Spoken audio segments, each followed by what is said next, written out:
I would say clinical psychologists lean more towards neuropsychology, forensic psychology, health psychology.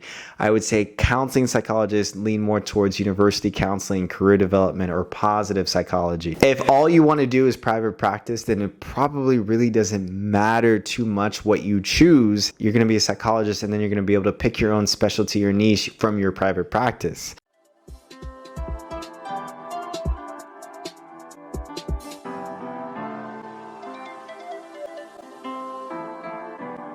What is going on, everyone? Welcome back to the channel. My name is Phil Sarpon. This is Phil's Guide to PsyD. This channel is dedicated to all things psychology, wellness, and graduate school. Today, we're going to be talking about the differences between counseling and clinical psychologists. Let's just start off this debate right. What are the similarities between counseling and clinical psychologists? So here's the thing. They are both licensed psychologists. They take the same licensure exam. They can do the same things: therapy, consultations, assessment, evaluations. They're in the mental health field together. They are essentially equivalent to each other. They can work in private practice, hospitals, VA, schools, academic settings.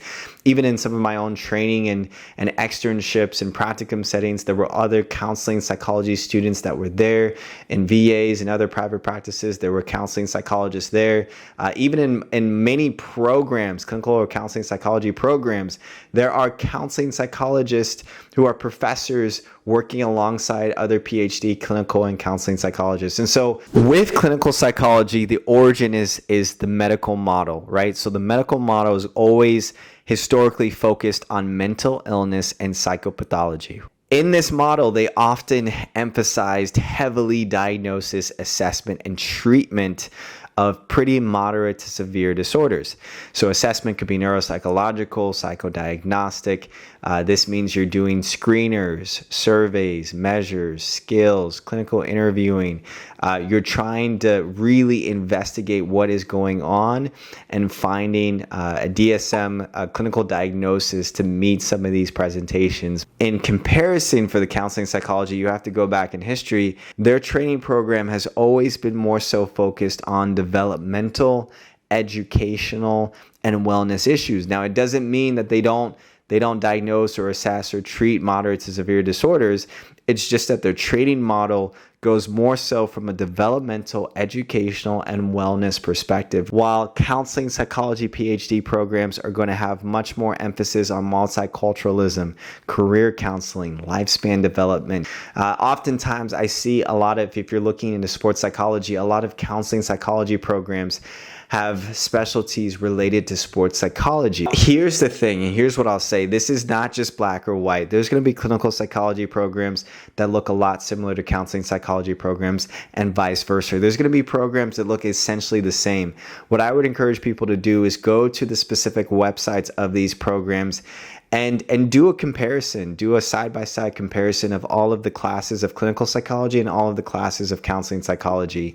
Look for programs based on fit for you. You know, who's the professor or faculty member that you're wanting to work with? What's the research lab that you're wanting to do? What's your end goal in terms of where you want to work? The VA, the hospitals, the private practice, the mental health counseling centers. What's the different types of specialties? The neuropsychology, the sports psychology. If you're interested in neuropsychology, I would probably encourage you to go into clinical psychology PhD or PsyDs, because they're going to have way more neuropsychology courses.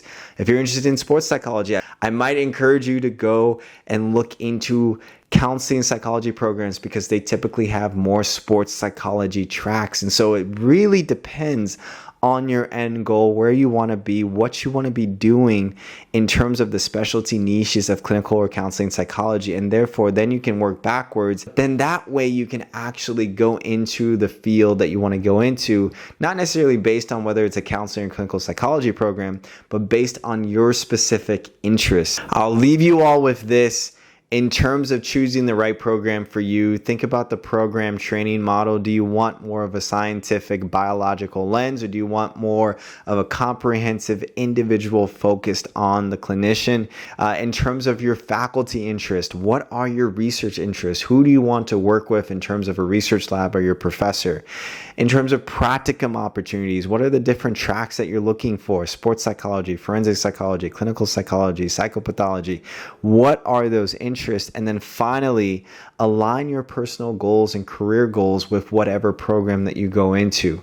Regardless of if they are a counseling or clinical psychology, at the end of the day, what matters most is that your values align very well with the schools. I see so many students who will go into programs just because it's a prestigious college or their mentors are encouraging them to go to, and they go to those programs and they're absolutely miserable. And I don't want that to be you. I want you to make sure that you're picking a program that aligns with your values, that fits who you are as a person, and then all of the other things can come together.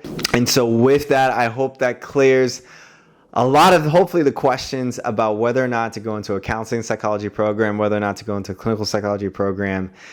And if there are any other questions, please feel free to put down in the comment section below. But with that, I will see you all hopefully in the next video.